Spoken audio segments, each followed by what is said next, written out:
المواطنين يا ما في صراع زي ده يا سعد. وثاني انضمام فرقه بقياده رايد يا معلم من الفرقه 22 بابانوزه يا معلم، انضم جزء كبير منها، وان شاء الله الفرقه دي حتكون تسليم وتسلم زي الضين.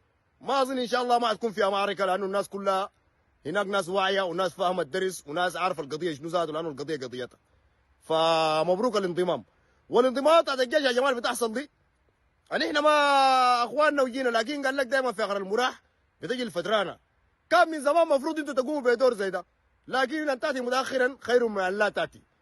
انا كان دايركم زي سفيان، اول زول كسر القاعده يا معلم، سفيان محمد زين بريما، سان ده وقت الجبل راو طق طق طق من الجبل، سلم نفسه للجاهزيه، اقسم بالله الحرب عندها يومين ولا ثلاثه بس.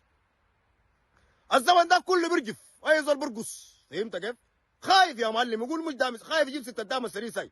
الزول ده يا معلم طق طق طق طق جا زي الاسد يا معلم، وقف، والعاصفه كانت قويه يا معلم، والناس صرخت فيه، والسودان كلها فيها مركب مكنه كارو، وهو ذاته ما حسبها انه دام السري ده حيستقبلوا كيف، يا رب حيسقوا فيه، يا رب حيقولوا فلول، يا رب حيقتلوه.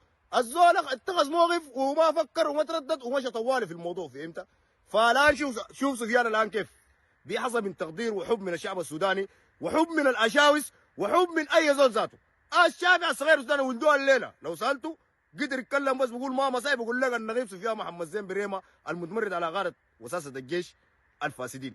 بقت قاعده في السودان، قاعده ثابته، ده تاريخ يا معلم، تاريخ يسجل. رجال بيكتبوا تاريخ قلت لك بنفسهم يا معلم. فوالله العظيم يا شباب هنيئا لكم بالانضمام، ونقول لك يا صاحبي سفيان اتحملت الكثير يا معلم، وهذه ثمار نجاحاتك ظهرت، وخشيت محمول على الاعناق في القاعده الجويه الجبل يا معلم اللي انت طلعت منها اول مره. فده تاريخ يكتب يا معلم، وان شاء الله انت عندك فصل في كتاب التاريخ السوداني. جاوا رقات يا فينيتو.